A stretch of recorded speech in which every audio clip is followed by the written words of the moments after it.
मित्रमैत्रिणींनो, आज आपण आपल्या पाठ्यपुस्तकातील जे स्थूल वाचनासाठी जो आपल्याला धडा आहे, मोठे होत असलेल्या मुलांनो, तर त्याचा अभ्यास करणार आहोत. डॉक्टर अनिल काकोडकर हे जे आपले सुप्रसिद्ध अणुशास्त्रज्ञ आहेत भारताचे, त्यांनी त्यांचे 2 अनुभव या धड्यामध्ये दिलेले आहेत. डॉक्टर अनिल काकोडकर हे अणुशास्त्रज्ञ आहेत.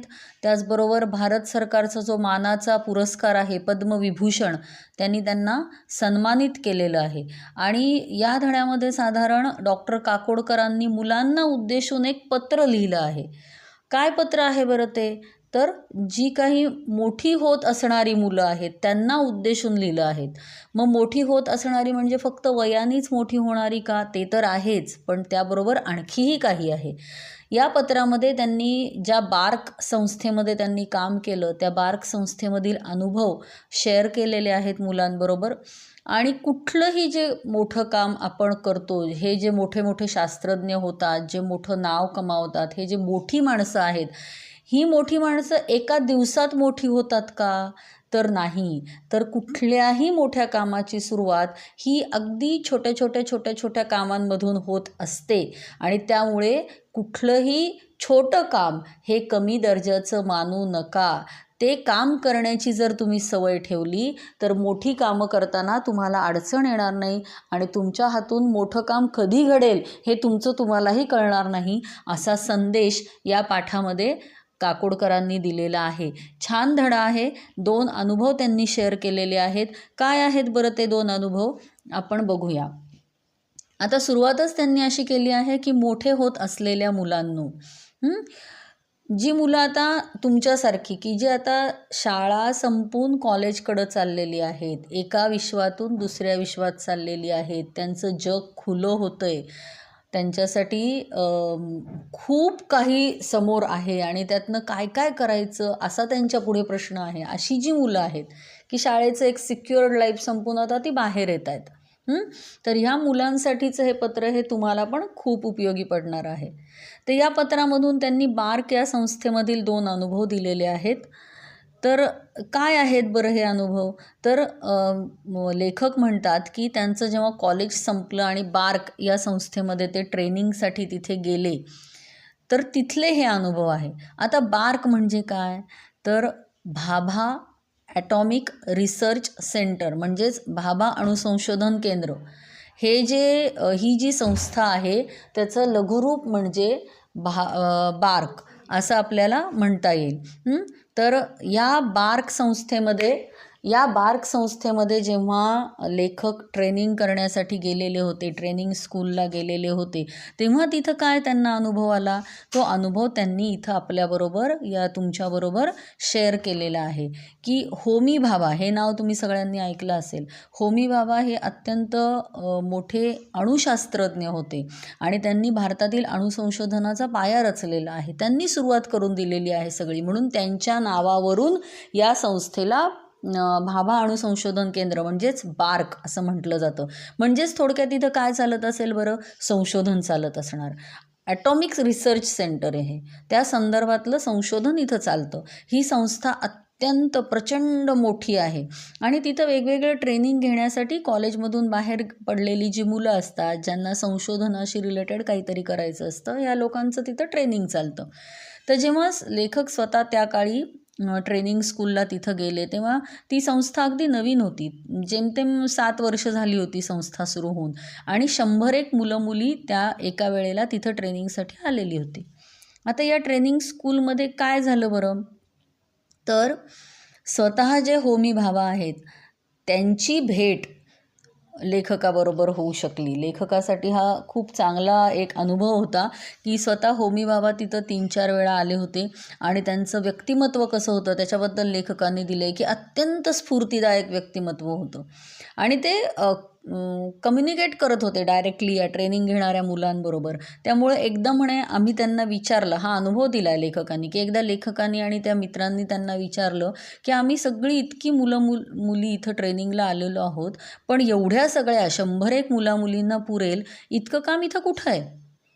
आम्हाला तर इथं काही एवढं काही फारसं काही काम दिसतही नाही आहे, आम्ही करायचं काय थोडक्यात? हो ना, आम्हाला काम काय आहे इथं? त्यावरती त्यांनी काय उत्तर दिलं होतं भावांनी? की तुम्ही त्याची कशाला काळजी करताय? तुम्ही काय करायचं, तर तुम्ही इथं संशोधन करण्यासाठी आला आहात, तर तुम्ही तुमचं संशोधन इथं करत राहायचं. आपण जे काही संशोधन करतो आहे त्यासाठी सरकारला किती खर्च येईल, किंवा हे आपल्या संशोधनाचं पुढं काय होईल, किंवा आपण हे काय तयार करतो याचा विचार करू नका. फक्त तुम्ही काय करा, तर तुम्ही स्वतःचं काम निर्माण करा. तुम्ही स्वतःचं जे काही संशोधन सुरू आहे ते संशोधन करत राहा. आणि आपण काय काम करायचं बरं, हे तुमचं तुम्हीच ठरवा. आता म्हणजे ह्याचा अर्थ काय होतो त्यांच्या बोलण्याचा, की तिथं जेव्हा ही मुलं ट्रेनिंग घेत होती किंवा संशोधक तिथं काही संशोधन करायला येतात, तर तिथं पण हायरार्की असते, वरती बॉस असतो तुमच्या. मग काही जणांना सवय असते बघा, बॉसनी जेवढं काम आपल्याला हे कर रे, की तेवढंच करायचं आणि बाजूला व्हायचं. मग भावांचं म्हणणं काय होतं, की बॉसने जेवढं काम सांगितलं आहे तेवढंच सांगायचं, आणि जर त्या बॉसने आपल्याला काही सांगितलं नसेल तर आपल्याला काहीच काम नाही आहे असं आपण समजायचं आणि बसून राहायचं. असे खूप लोक असतात. हे सगळेच क्षेत्रामध्ये, फक्त संशोधन क्षेत्रातच नाही.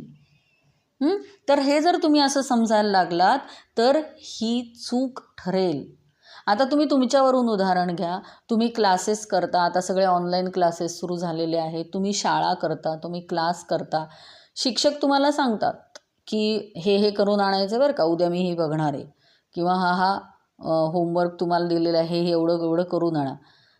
तर तुम्ही बघता का की जेवढं शिक्षक सांगतात तेवढंच तुम्ही घरी करता, आणि तुम्ही काय म्हणता, माझा अभ्यास झाला, मी खूप अभ्यास केला, मला आज टीचरनी जे सांगितलं होतं ना ते मी पूर्ण केलं, मला इतका होमवर्क होता, तो होमवर्क मी कंप्लीट केला, मला जे करायला सांगितलं होतं ते मी केलं. एखाद दिवशी काय म्हणता, आज मला काहीच होमवर्क नाही, आज मला काही अभ्यासच नाही आहे, म्हणता की नाही? तर ही त्यांचं म्हणणं असं आहे की ही प्रवृत्तीच चुकीची आहे. तुम्ही काय करायला पाहिजे, की शिक्षकांनी दिलेला जो होमवर्क आहे, जो अभ्यास आहे, तो तुम्ही करा ना दिलेल्या वेळेत. पण तुम्ही तुमचं माइंड कायम जागृत ठेवा. तुम्ही तुमचा अभ्यास करायला शिका. तुम्ही शोधून काढा, मला काय करता येईल, मी कशा वेगळ्या पद्धतीने नोट्स काढू शकेल, मी कसा माझा अभ्यास सुधारू शकेल, मी माझ्या अभ्यासाची पद्धत कशी सुधारू शकेल. हे तुमचं संशोधन झालं. प्रत्येक माणूस आपापल्या लेवलवर काहीतरी संशोधन करत असतो, आणि रादर ते त्यांनी केलं पाहिजे. हे फक्त त्यासाठी बार्कमध्ये जाऊन संशोधन करण्याची, ते त्यांच्या पद्धतीचं संशोधन झालं, अणुशास्त्रज्ञ आहेत ते.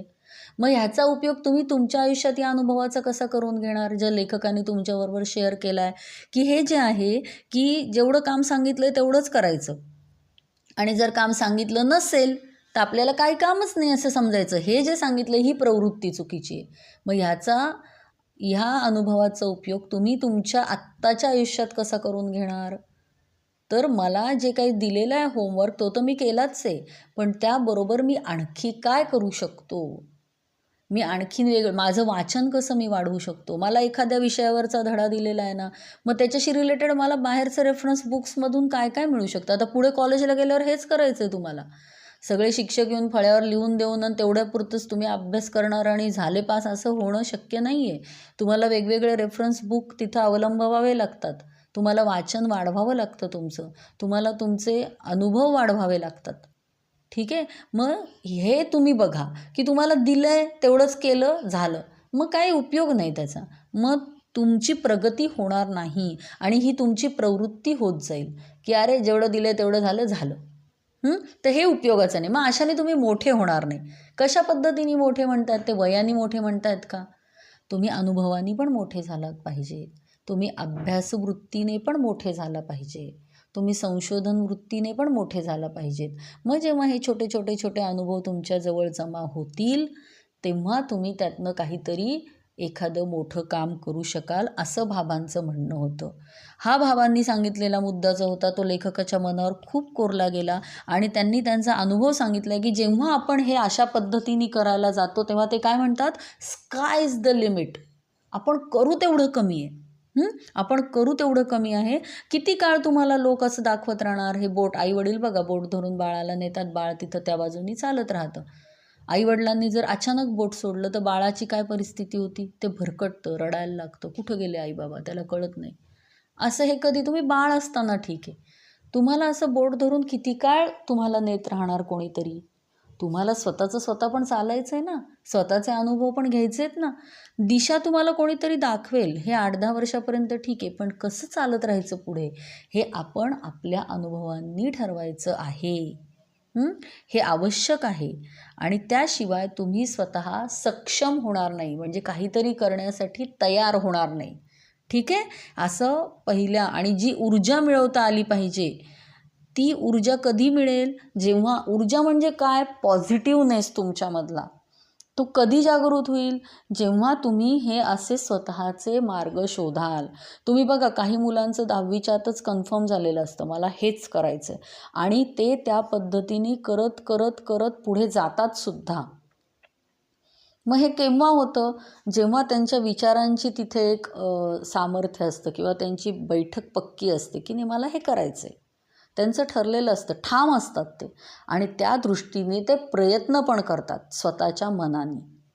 प्रत्येक वेळी कोणी बोट दाखवणार नाही, तू हे कर, तू ते कर, केलं काय, मग तुमचा रोबोट होईल, हो की नाही. त्यामुळे आपण आपल्या मनाशी ठाम राहून आपण त्या पद्धतीने पुढं जायचं आहे. आपले विचार आपण डेव्हलप करायचे आहेत. एखादी गोष्ट वाईट आहे हे मुलांना कळत असतं, पण ते भरकटले जातात त्याच्यामध्ये.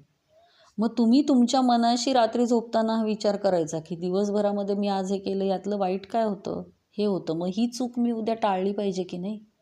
हे आपण आपलं ठरवायचं आहे. आपल्याला प्रत्येक वेळी कोणी दाखवून नाही देणार आहे. हे पण एक संशोधनच आहे आपल्या बाबतीतलं, आपल्या वयाचं. अशाच छोट्या छोट्या गोष्टींमधनं तुम्ही पुढे समृद्ध होत जाल. हा पहिला खूप छान अनुभव त्यांनी इथे शेअर केला आहे. आता दुसरा अनुभव काय आहे की जेव्हा त्यांनी त्यांचं ट्रेनिंग संपवलं आणि ते ट्रेनिंग स्कूलमधून बाहेर आले, ते प्रशिक्षण संपून, तेव्हा ते त्याच संस्थेमध्ये इंजिनियर म्हणून जॉईन झाले. मग त्यांना कुठलं युनिट दिलेलं होतं किंवा त्यांच्याकडं कुठला विभाग होता, तर मेटलायझिंग प्रक्रिया जी काही असते की लोखंड वितळवणे आणि त्याच्याशी रिलेटेड जे काही काम असतं त्या प्रक्रियेवरती त्यांना काम करायचं होतं. त्यासाठी त्यांच्याकडं भरपूर तिथे यंत्रसामग्री होती. भरपूर तिथे यंत्रसामग्री होती, पण ती कोणी कधी वापरलीच नव्हती. असं दिसत होतं की ती आहे तशीच पडलेली आहे. मग त्याच्यावर लेखक काय म्हटले त्यांच्या बॉसला की मी या सगळ्यावर काम करेल, मला याच्यावर काम करायचं आहे, पण मला ना काय हवं, तर एक वेल्डर हवा आणि एक फोरमन हवा. म्हणजे ते त्यातले जे काही तज्ज्ञ असतील करणारे, की अरे हा वेल्डरला माहिती आहे वेल्डिंग कसं करायचं, तर मला असे 2 लोक हवेत, असं त्यांनी त्यांच्या बॉसला सांगितलं. तेव्हा बॉसनी काय उत्तर दिलं की तुला आत्ता आमच्याकडून कुठलीच मदत मिळणार नाही, आणि हे जे काय वेल्डिंग वगैरे जे काय तुला करायचं आहे ना, ते तुलाच करावं लागेल. ठीक आहे. आता काय करायचं. मग बॉसनी असं सांगितल्यानंतर लेखक हातावर हात धरून बसले का, किंवा ते काम सोडून दिले का, जाऊ दे तिकडे कोणी नाही आहे, कशाला करायचं, मला नाही हे जमणार, हे काय माझं काम आहे का, वेल्डिंग करणं हे काय माझं काम आहे का, मी काय त्यासाठी एवढं शिक्षण घेऊन या संस्थेत आलो आहे का, त्यासाठी मी एवढं मोठं ट्रेनिंग पूर्ण केलं आहे का, इथं येऊन काय करायचं तर वेल्डिंग, असा विचार लेखकांनी केला का. लेखकांनी काय केलं, जे काही वरिष्ठांनी सांगितलं होतं, ठीक आहे तुला मिळणार नाही, ठीक आहे म्हटले, आणि त्यांनी स्वतः सुरुवात केली. त्यांना त्यासाठी खूप धडपड करावी लागली. त्या वेल्डिंग हे त्यांचं प्रांतच नव्हता, त्यांना माहितीच नव्हतं ते सगळं कसं करायचं आहे, पण त्यासाठी त्यांनी आणि तेव्हा आपल्यासारखं काय गुगल वगैरे नव्हतं, टाकलं गुगलवरती कसं करायचं की लगेच व्हिडिओ की लगेच आपण करायला लागलो, असल्या काही भानगडी पूर्वी नव्हत्या. मग त्यांना ते शिक्षण घ्यायला स्वतः किती त्रास पडला असेल. पण त्यांनी तो कुठल्याही पद्धतीचं त्याच्यामध्ये काही कमीपणा न मानता किंवा धरसोड न करता की मला हे करायचं आहे असं समजून त्यांनी ती धडपड करून ते काम पूर्ण केलं. आणि मग त्यांनी जे काय करत होते ते अजून फाईन पद्धतीने कसं करता येईल त्याप्रमाणे करायला सुरुवात केलं. बेसिक त्यांचं काम झाल्यानंतर त्यांनी त्याच्यावरती पुढचं संशोधन जे होतं ते सुरू केलं. हे सगळं सुरू केल्यानंतर हे करूया ते करूया असं काय ते बरंच म्हटले. आणि मग सगळं झाल्यानंतर जेव्हा बॉसकडे हे गेल्यावर त्यांना सांगितलं मी हे या पद्धतीने करतोय. हे जेव्हा बॉसनी बघितलं त्यानंतर बॉस काय म्हटले की आता सांग तुला काय पाहिजे. काय म्हटले, कोण पाहिजे तुला, वेल्डर पाहिजे का, मी देतो. फोरमन पाहिजे का, मी देतो. आणखी काय काय हवं आहे तुला, मी सगळं देतो. त्यावरती आता बघा हे सगळं बेसिक तर लेखकांनी केलेलं होतं. आणि मग त्यानंतर लेखक काय म्हटले त्यांना की आता मला काहीच नको आहे, हे सगळं मी स्वतः करू शकतो. कारण त्यांनी शिकून घेतलं होतं, त्यांना प्रोसिजर माहिती होती, त्यांना कोणाचाच इंटरफेरन्स नको होता, आता कोणाची गरजच नको होती त्यांना, ते त्यांचं ते सगळं करू शकत होते. मग तेव्हा त्याच्यावरती त्यांच्या बॉसनी त्यांना काय सांगितलं की काम सुरू करण्याच्या आधीच ही काय मुलं, आता समजा कोणाला काम अलॉट केलं की काम त्यांना सुरू करायचं आहे त्याच्या आधीच ते काय म्हणतात, मला हे हवं, मला ते हवं, मला ते हवं, मागण्या करतात. आणि ही जी वृत्ती आहे, मला हे द्या मग मी करेल, मला ते द्या मग मी करेल, या वृत्तीमुळेच आत्तापर्यंतची ही कामं पूर्ण झालेली नाहीत. कारण तुम्ही कोणावर तरी डिपेंड राहता, बरोबर आहे. म्हणूनच मी तुला सुरुवातीला सांगितलं की आम्ही वेल्डर देणार नाही, आम्ही फोरमन देणार नाही. मग आता तू काय करतो ते मी बघत होतो, पण तू काय केलं, तू शिकलास, तू धडपडलास आणि तू ते काम पुढं नेलंस. आता मी बघितलं की नाही, तू हे पुढं नेणारा आहेस, काम पुढं नेणारा आहेस, तू तिथंच अडून राहणारा नाही आहेस. मग मात्र तुझ्या हाताखाली आता हवे तेवढे लोक तुला द्यायला हवेत, हे मी ठरवलं. कारण आता ते हाताखालचे लोक तुझं ऐकतील. का बरं असं म्हटले बॉस, तुझं ऐकतील? कारण त्या लोकांनी बघितलंय की तू सुद्धा हे करू शकतोस. एखाद्या वेल्डरला सांगितलं असतं, लेखक काही माहिती नाही वेल्डिंगचं, वेल्डर आला, तो वेल्डरनी काय केलं असतं, स्वतःला पाहिजे तसं केलं असतं, तुम्हाला काय माहिती, मी करतो. पण आता जेव्हा वेल्डर यांच्या हाताखाली येईल तेव्हा हा सांगेल, हे असं नाही, या पद्धतीने करायचं, मला माहिती आहे ते कसं करायचं, ते मी तुला सांगतो त्या पद्धतीने तू कर, हे मला सुद्धा करता येतं, मी हे शिकलोय. असं जेव्हा समोरच्याला कळतं तेव्हा तो समोरचा माणूस आपलं ऐकतो, कारण त्यांनी पाहिलेलं आहे की तू हे करू शकतोस. आणि आता हे पण लक्षात घ्यायला हवं की एकटा माणूस खूप जास्त कामं करू शकत नाही, मी तुला टीम देतो. म्हणजे बघा बॉसने सुद्धा कसं लक्ष ठेवलं की हा धरसोड न करता ते स्वतः शिकण्याचा प्रयत्न करतोय का, ते काम पुढं नेण्याचा प्रयत्न करतोय का तो लोकांवर अवलंबून राहून हातावर हात धरून बसून राहिला आणि म्हटलं मला काही कामच नाही, असं झालं आहे का. हे सगळं बॉस बघत होते आणि त्या पद्धतीनं त्यांनी पुढं नंतर त्यांना टीम दिली की आधी तुझं तू शिक बाबा. पण ते काय म्हटले मग त्यामुळे की थोडक्यात म्हणजे ह्याच्यावरनं काय लक्षात आलं की तुम्ही काय करू शकता हे तुम्ही आधी इतरांना दाखवून द्या की मी हे करू शकतोय, आणि मग तुम्ही इतरांना काम सांगा. आपल्याला स्वतःला काही येत नाही, हे करून दे रे, ते करून दे रे, मग ती माणसं आपल्या डोक्यावर बसतात, बरोबर आहे. आपल्यालाच येत नसताना दुसऱ्यांना काम सांगणं हे योग्य आहे का. हा धडा त्यांना दुसऱ्या अनुभवातून मिळाला, बरोबर आहे. हे दोन्ही अनुभव जवळजवळ 50 वर्षापूर्वीचे आहेत. आज हे एवढे मोठे अणुशास्त्रज्ञ आहेत, पण त्यांनी हे अनुभव तुम्हा मुलांसाठी शेअर केलेले आहेत.